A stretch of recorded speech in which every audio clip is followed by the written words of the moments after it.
to get signed in, which I hate, but the end result for me is fabulous.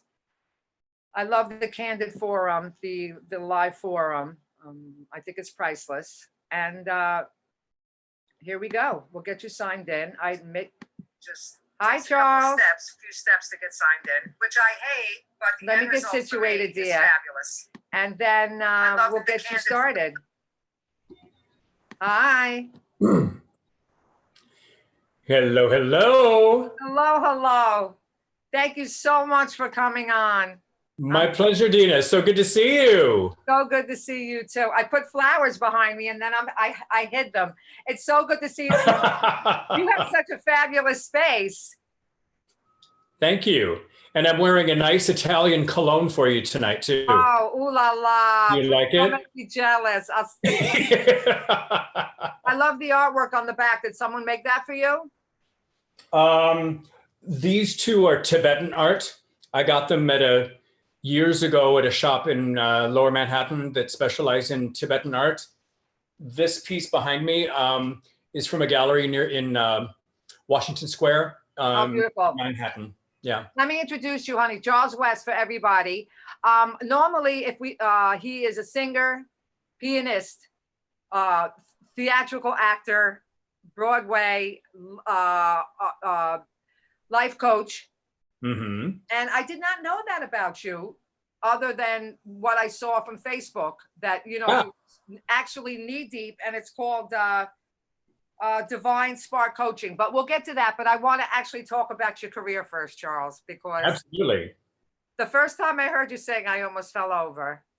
I just could not believe. In a good way, I hope. In a good way, a massive, amazing, gorgeous voice. I met you in South Beach, like it's got to be 16 years ago, maybe? 16 years ago. Yep. We were in this, there was a theater group called Fourth Dimension Theater Group.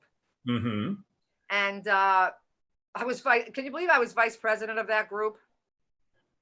Yes, I can, actually. We raised so much money. I love that group. I raised single-handedly $4,000 to put on a play. And instead of them wanting to put on a play, they wanted to have another fundraiser. I was like, well, what are you going to do? yeah. So like, we just raised $4,000, but you were in a play, and I saw you on. You were like 100 times better than anybody else. Oh, well. No, Charles, it's true. Well, if you say so. The play, you and Ellen, you guys were in it. I know. I remember. What was the name of it? Do you remember the play? Don't Hug Me. Don't hug me. Don't Hug Me. It was a musical comedy. Yeah, you blew me away. Wasn't it like in backwoods? You had like a hunting cap on and all that. It was a long time ago. But I did. Yeah, you did. I remember you explicitly because I was like, and I didn't know of your illustrious career. I didn't know that you were I said, wow, this guy is just like, you really, truly blew me away. And oh, thank you. Yeah. Well, I had moved down to Miami Beach a couple years after 9/11, because during the time of 9/11, prior to that, I had a career on Broadway and doing national tours of shows for 20 years. And then 9/11 happened and I lived in Lower Manhattan. And so a couple years after that, I just realized I needed to regroup. And so where else better to do that than South Beach? Oh, it was so fun. Back in that day, it was really a blast. They say the 90s, but I love 99. I love the early 2000s in South Beach as well. That's what plays were you in New York prior to? Well, I moved to New York and in 1992. Right. And within 3 months, I made my Broadway debut in a musical adaptation of Cyrano de Bergerac, the famous French play by Admiral Stan. And so it was a musical adaptation of Cyrano. Wow. And then I went on the national tour of Miss Saigon for a year and a half.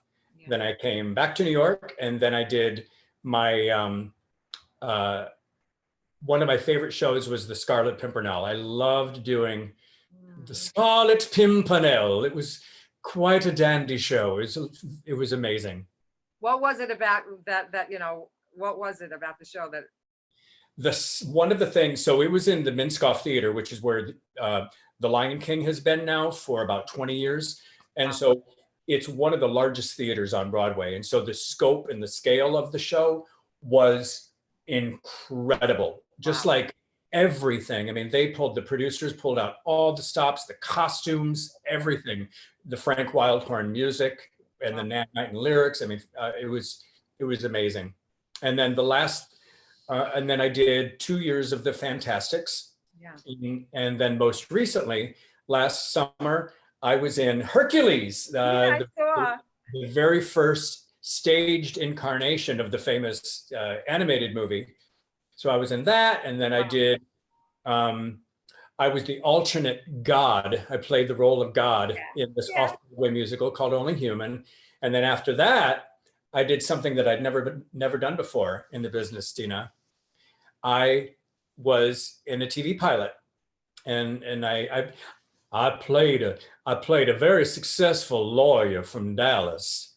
Yeah. I played named Daniel Lawson, and the show was called Nikki Esquire. Nikki is a lovely lady who is my associate in the law firm, and it was an amazing experience. And so they've been talking about doing rewrites and doing more versions of the pilot, but right now nothing like that's happening. So, oh, there's so much TV in New York. I could see you all over the place. I mean, I'm surprised that's the first time that you've done anything on TV because.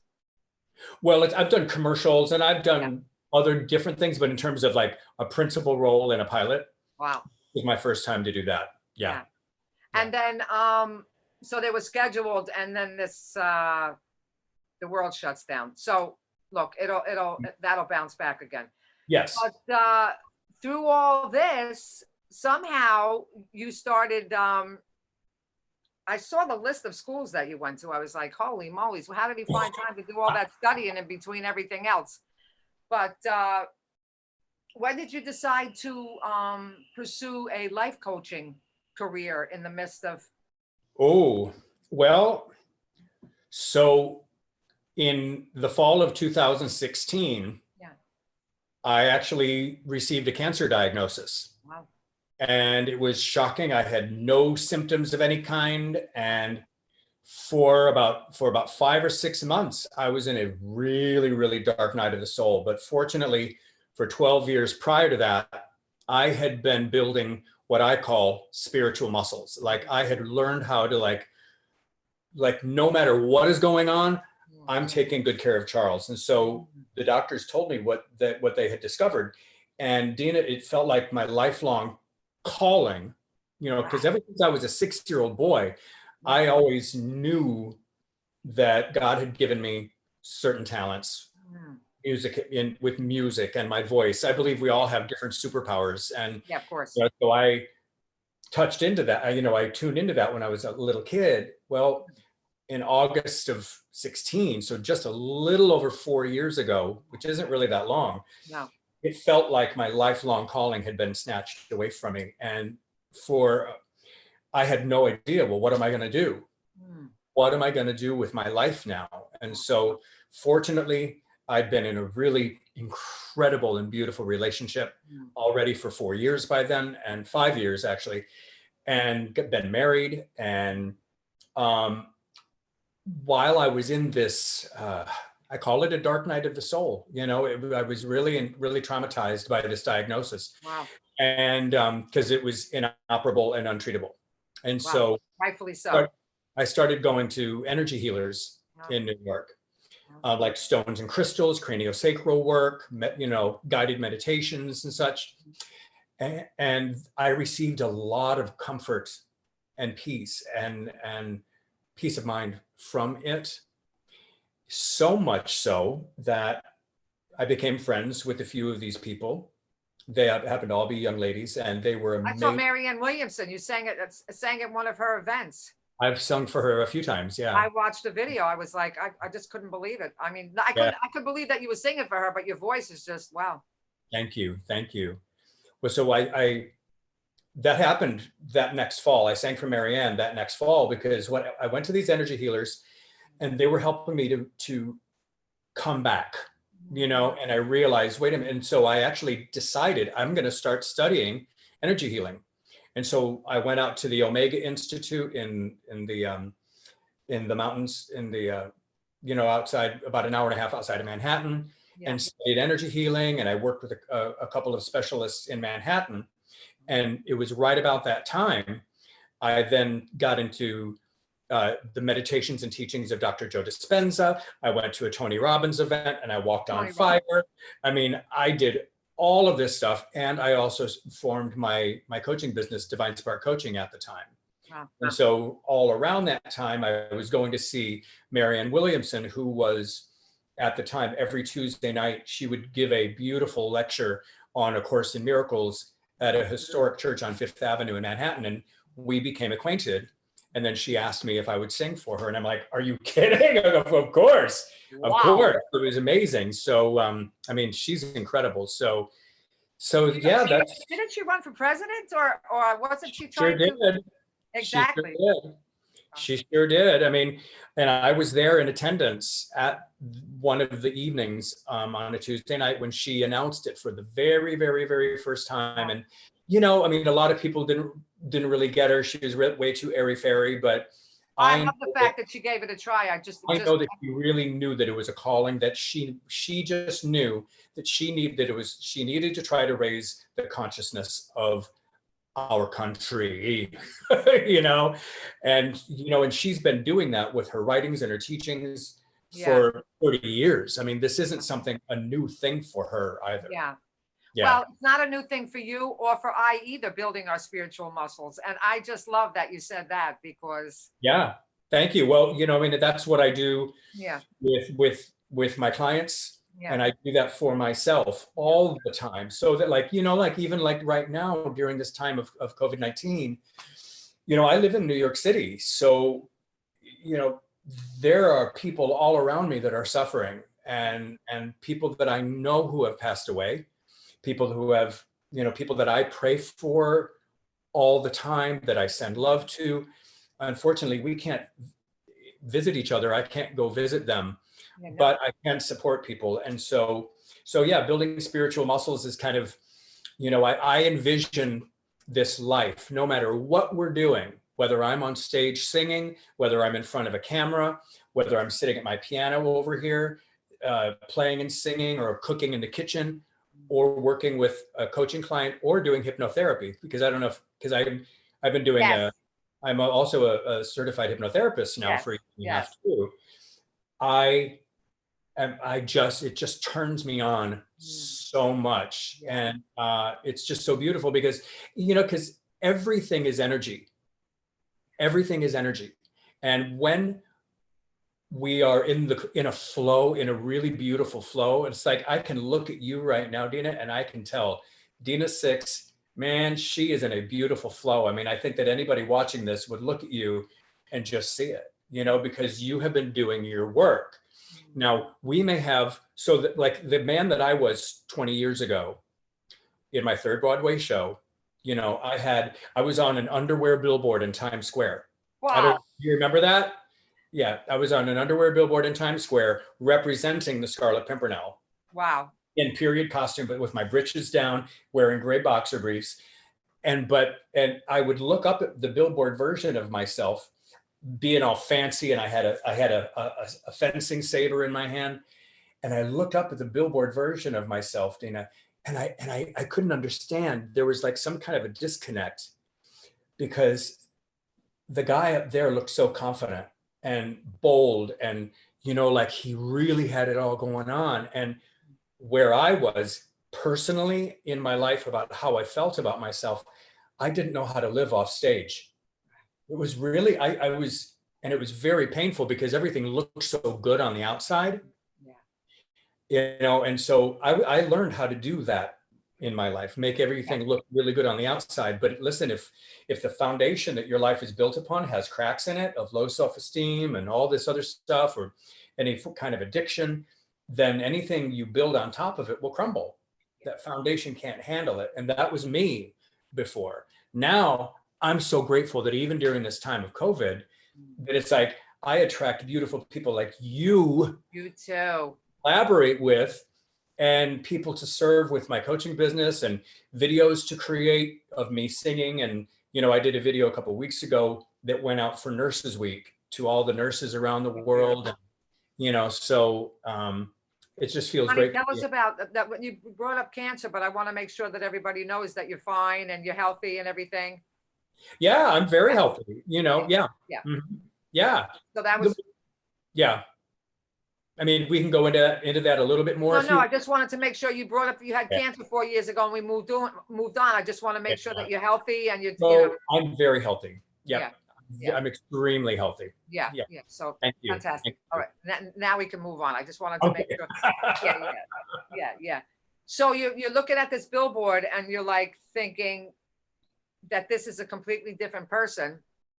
But you know what I find so interesting that is some people will continue that way, and then other people look at that and they have it in their heart that they know that they're a child of God. And God draws us to the solution through having these epiphanies. This is my 2 cents. Like you could have just said, and moved on. You had a career, but what was it, that you said, I've got to do something, that's the thing that I love about God and spiritual muscles. Well, it was because I had reached a point after 9/11, and in some ways I kind of equate what the world is going through now to what I experienced at the time of 9/11. I mean, it's not the same. It certainly is not the same. 9/11 happened all at once, and this kind of crept up on us. But with 9/11, I had no tools. I had no tools at all. And so now, like I take action from the very first moment I wake up, first thing in the morning, all the way throughout the day. And then from the last moment, before I tuck myself into bed, I am doing something that is building spiritual muscles. I think of this life, this world, as this spiritual gym. And every single thing that I do it's almost kind of like there's this thing called a spiritual ATM, like this ATM, and every single thing that you do that's an act of self-love or kindness towards others, or like, I like this ginger lemon kombucha, I like this healthy drink. When I eat and I drink healthy things, I am doing reps in the spiritual gym. And there is a result of emotional resilience, an ability to go through life and still, like, even during this time of COVID-19, still thriving and still having, still really doing well, feeling, definitely feeling the feels, and and really, leaning into non-dairy Ben and Jerry's ice cream, maybe a little more than I should, but Cheetos is my thing. Cheetos, really? Oh, I saw. Yeah, Don't ask me. I knew that. But look, you have to live. You have to have ice cream once in a while. That's right. But even through the midst of the storm, we still find that we're still grateful, and we're useful, and it's. Yeah. Well, I mean, I believe that, whenever it is that we lay our heads down on a pillow for the very, very last time, we're going to have an opportunity to reflect back on our lives in an instant, and to realize that I showed up. I have learned, I have been taught by others who came before me, my dad, my mom, my high school voice teacher, Liz Karowski, my amazing auntie. Liz Karowski.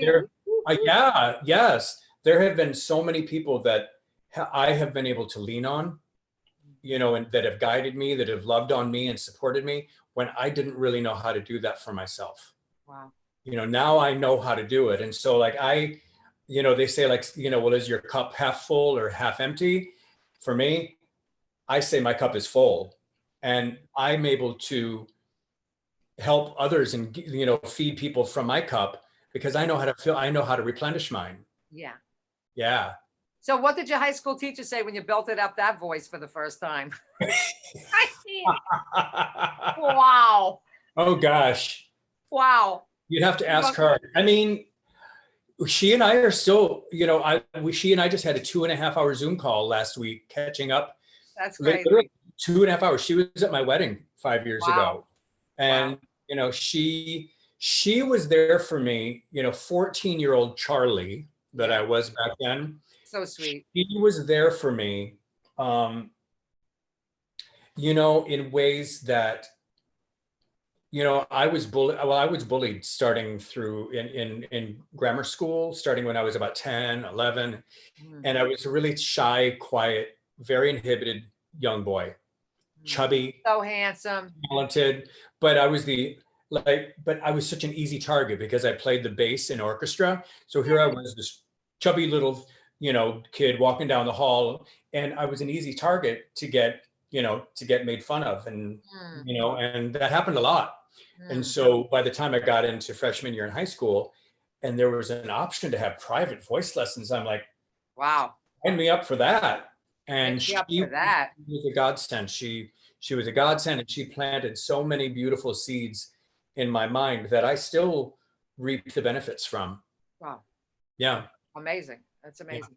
You're yeah. getting me all choked up. Oh. I knew that Well, this conversation would be beautiful. well, well, I mean, it takes two. Yeah. It takes two.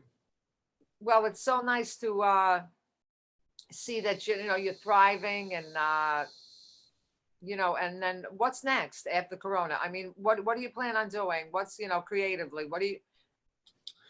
Well, so for the last 4.5 years, I've been a part of this. I don't know if you ever heard of Broadway Inspirational Voices, No, but I'll look it the up. professional choir Wow. of Broadway veterans. And Wow. I've been in this choir for 4.5 years. And like the choir has sung for the Pope, Wow. and we actually received an honorary Tony Award just this last year at the 25th anniversary of the choir.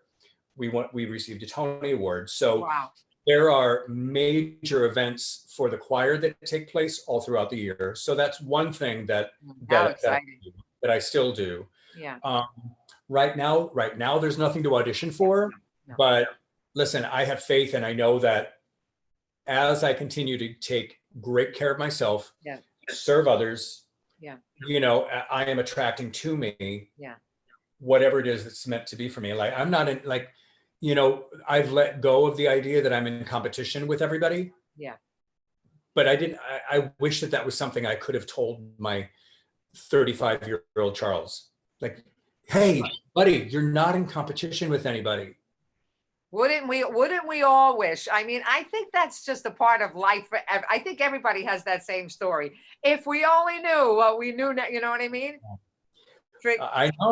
I know. It's just the way it is. I I'm love the so confidence level at our age, though. I think it's priceless. And I think that this, at this time of life, there's so much, the future is bright. I mean, it's, with the confidence level and the keeping care of yourself, it's just going to be just enormous. It's just, absolutely. Well, I mean, I just had my birthday last Wednesday. I turned yeah, 56 yeah, last week. And even with all of the shows that I've done all around the world, and my coaching business, and a lot of the really beautiful things I've done, I still feel like in a lot of ways I'm just getting started. mhm, And yeah. I bet you kind of feel that way too, don't you? Yeah, I mean, look, I've been at this for 20 years, and I'm like the best kept secret on the planet. But, I mean, it's like people, but Not for long. Not for long. oh, it's been that way. Everybody's the same way. And then, I'm like, look, did my first play like 20 years ago But isn't myself. it that way for most people, where it's like, oh, and all of a sudden you're an overnight sensation, and you're like, Yeah. I've been at this for 25 years, right?